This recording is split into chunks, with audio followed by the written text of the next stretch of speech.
Hello?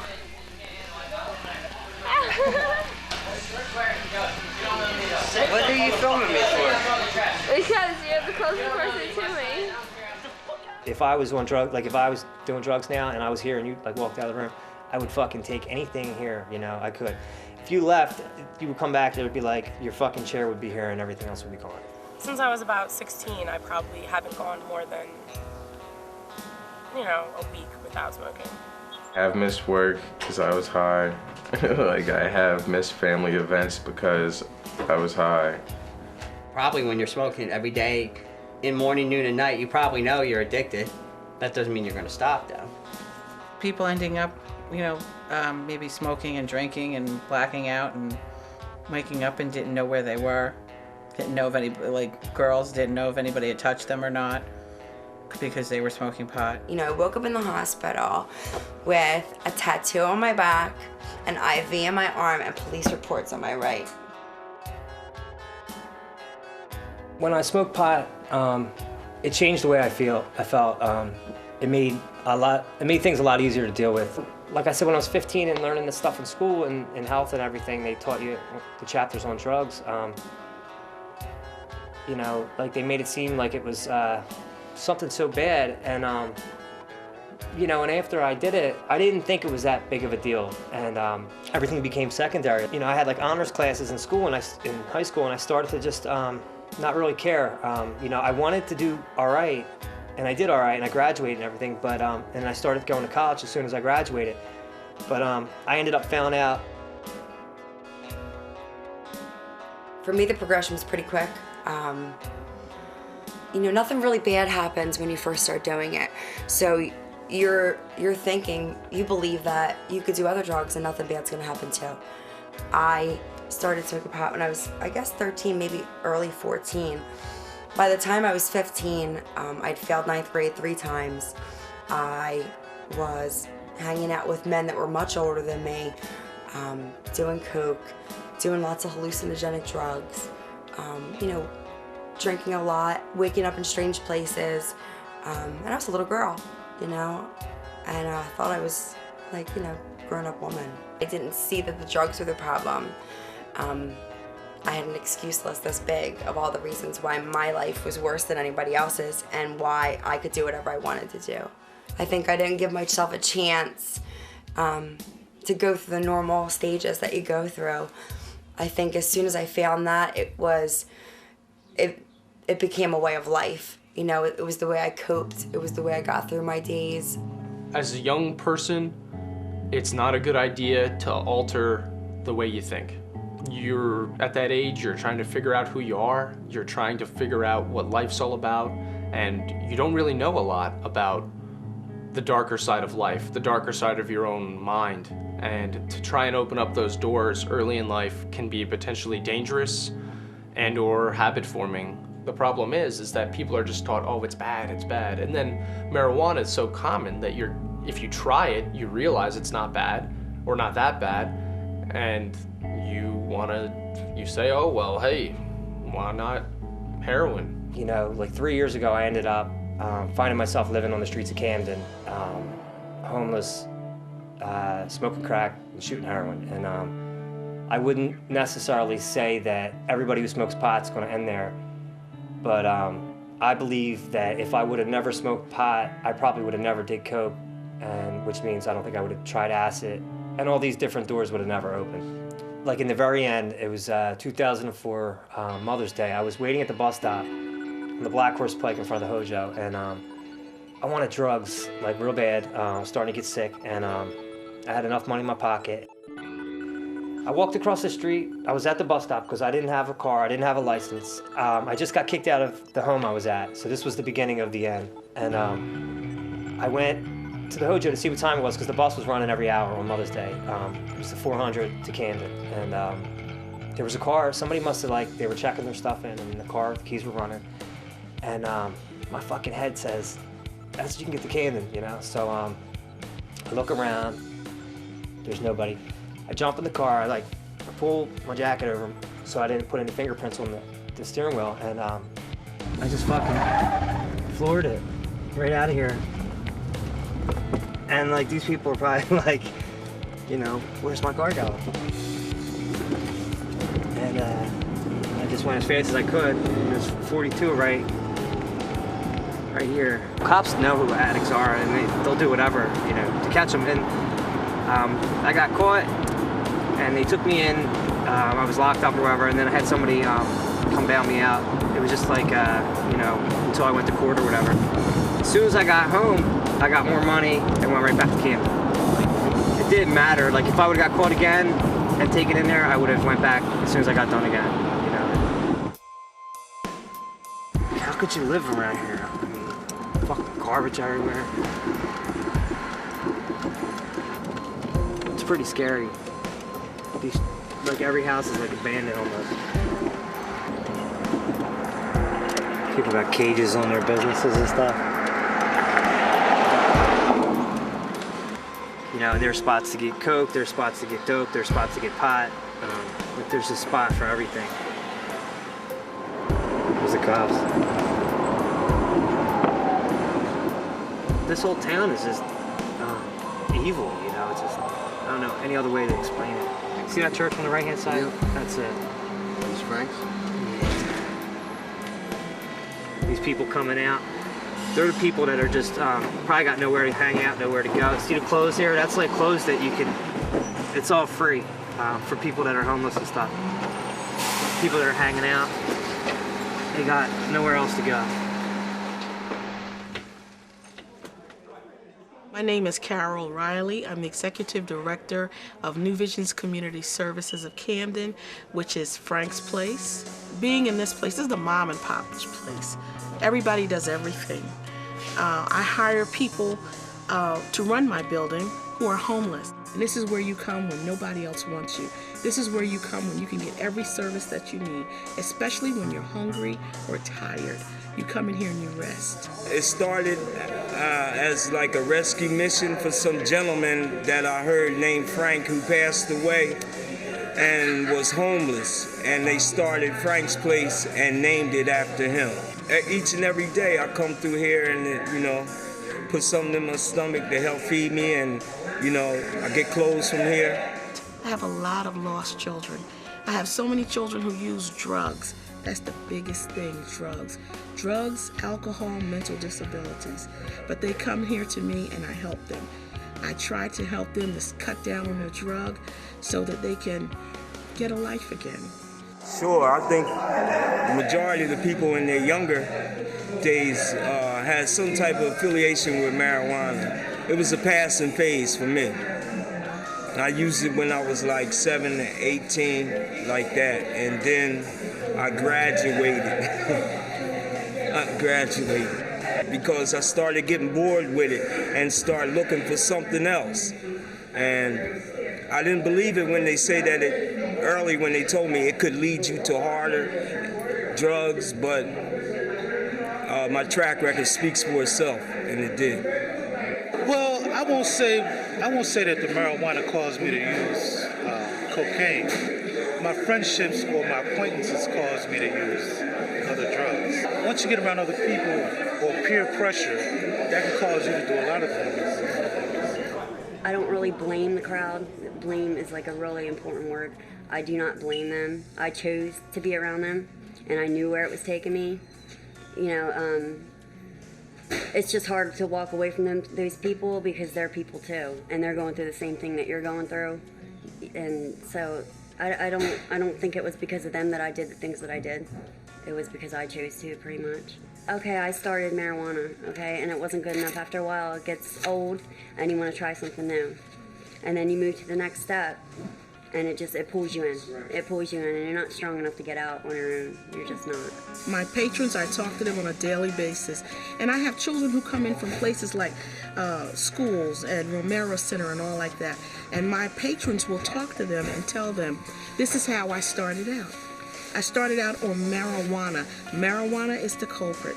You start on that, and from that, you go into other things. It escalates. Some people huff. Some people use heroin. Some people use crack cocaine, but it all starts out from marijuana.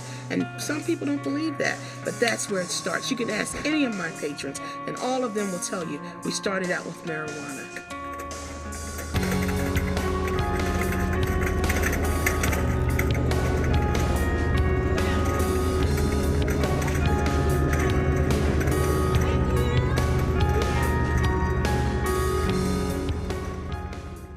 My name is Melissa Niles. I'm a recovery coach for SODAT of New Jersey. We're a nonprofit agency and we provide treatment and prevention for drug and alcohol abuse. Once a person takes that first drug, and it's usually marijuana because that's just the way it is. People usually smoke marijuana first because of the reputation that it has. It's not that bad. It's a plant. That once we take that first illegal action, it makes it a lot easier to do the next action and makes that easier to do the next one and then the next one. I think that when it's just pot, maybe it never gets bad enough for you to stop, but like you never really accomplish anything. You know, it never gets good either. I have very good examples of people in my lifetime that have just sort of gotten by and will never even say that it's a problem for them, but they just sort of get by, you know. And that's not a way to live. It's sad. My brother's 21. He dropped out of school in 8th grade. He breaks my heart. You know, he started smoking pot when he was 13 years old. He has basically, he sort of just exists and doesn't live. You know, his entire world revolves around sitting in front of his computer and getting high. He cannot hold a job. He, you know, doesn't date.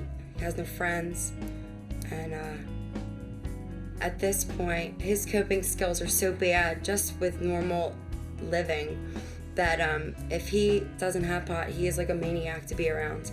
And whatever people say their reasons for relaxing, for having a good time, to take the chance that you could end up being a person that cannot even function in life without being high, it sucks, you know. Just like my brother, you know, my best friend Jen that I lived with in that apartment when I was a senior, you know, she was everybody's funny little pothead. She was the saddest soul that couldn't get her through a day without getting high. And you know, when that stopped working for her, when that stopped taking the pain away, she moved on to harder things. Now she's dead. You know, I don't want that to happen to my brother.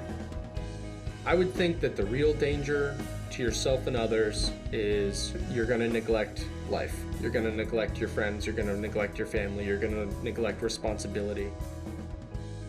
Well, I believe that the marijuana use limits the user to their social development and their emotional development because users seek out other users and they eliminate and exclude anybody who's going to question or challenge their using. Can I see your bowl? And nuggets. Awesome.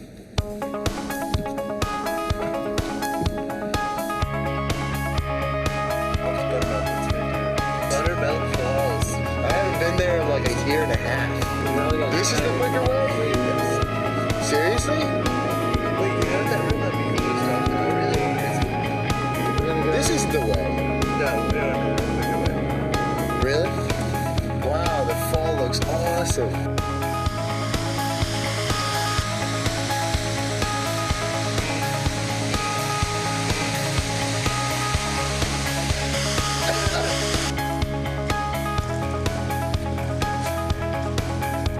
I was slipped and fell back in the water, knocked my head on the rock.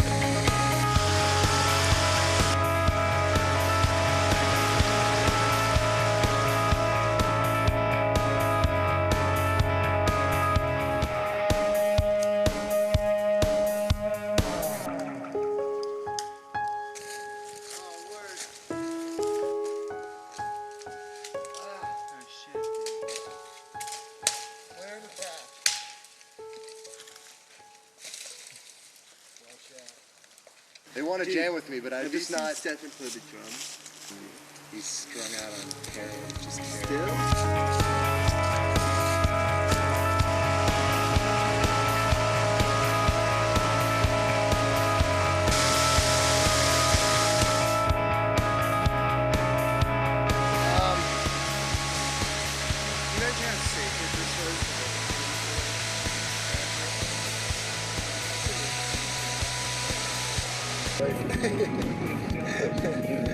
Wasting money.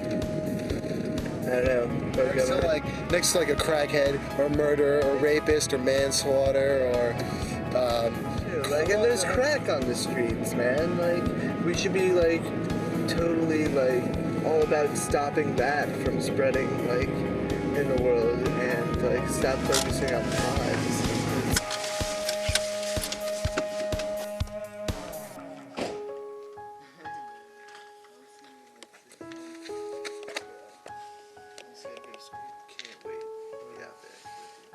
So the only people that they hang around are other marijuana smokers, and a lot of times I always hear everybody smokes weed, everybody gets high.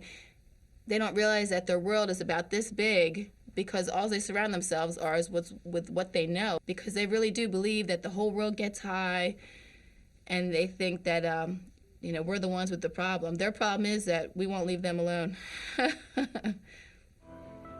I'm learning to not act out the way I used to. And, because I realized once I put the drugs down that that wasn't the only thing that was wrong with me.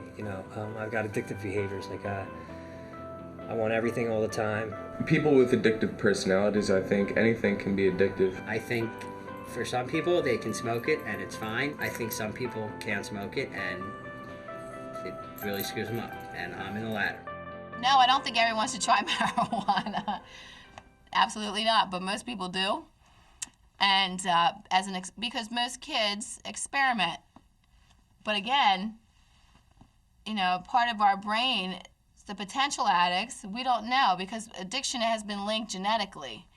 And sometimes we don't know that it's there until it's triggered by something. So why take that risk of unleashing something within you that could destroy you? It becomes the thing that you look forward to. It becomes the thing that you turn to. It becomes a way of your life. Their life sort of revolves around, getting it, finding it, using it, getting it, finding it, using it.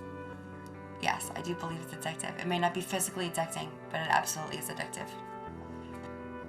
I miss the parties. I love to party. That became my life, was to party. I definitely think I'm happier because I don't miss, the one thing I don't miss is going to court. I don't miss going to jail or waiting for any kind of sentence, whether it's probation or a jail term. I don't miss hearing the police behind me and wondering what the fuck am I going to get caught with now? I don't miss that at all.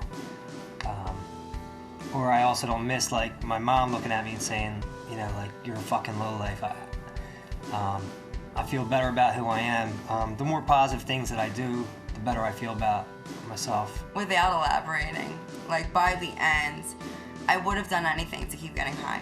I totally gave up my self-respect. I was doing anything to keep getting high, whatever I had to do. And that's really tough to take a look at some of your actions. And to know that you cared so little about yourself that, they'll say, if the drugs don't kill you, the lifestyle will. Well, I'm very surprised the lifestyle didn't.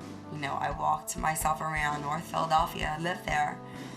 I was real tough, at 115 pounds and, scrawny little white girl walking around the big city like she was a hard ass. I'm very lucky to be alive. I sort of sat down and realized that probably I'm gonna die and it's gonna be my fault. I did this to my life if I don't try something. I went to rehab. I went there with only the intention of stopping smoking crack. I got out and I stayed clean for 3 months. And I decided that maybe I could just start smoking pot, just start drinking again. And very shortly after that, my life was headed right in the same direction. And I decided to get clean on January 1st, 2005. I always, I tell my little sister, I have a sister that's 14. She's the only person in my family that doesn't use drugs. And I try to show her the examples of people that, once you're an adult, and you're still so lost and trying to find out who you are when you didn't give yourself a chance to figure that out. Just how sad of a person you become, such a shell of a person as an adult. Like, since marijuana is illegal, like, you have to deal with a certain kind of people who can usually get their hands on other sorts of illegal substances. So when you're forced in that situation, and it's kind of like, oh, you know, I may as well try it. I mean, there's a lot of kids that, you know, experiment, low self-esteem, whatever, and they end up, you know, sick, dead, brain dead. I mean, I have a good friend of mine that died of a heroin overdose 2.5 years ago. It was, like, really tough, you know? I mean, like, he led even further down the path than I did. I wasn't homeless, but I was pretty much a bum, you know? Not doing anything productive, not paying rent, anything like that. I just think that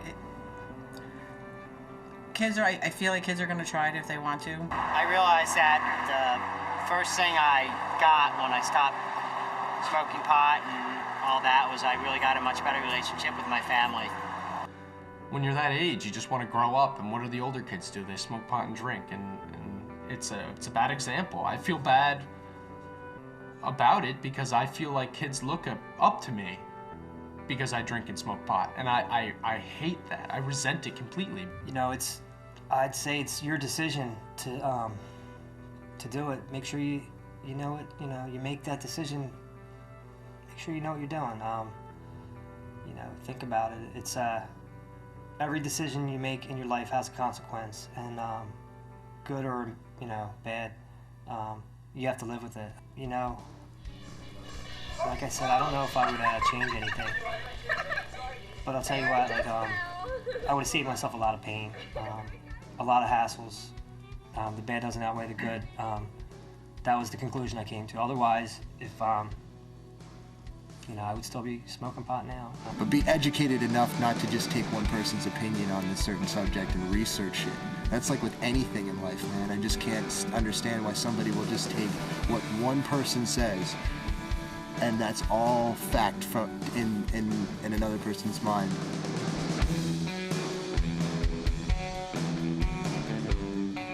You know, I want to do something. I want to be proud of the things that I do.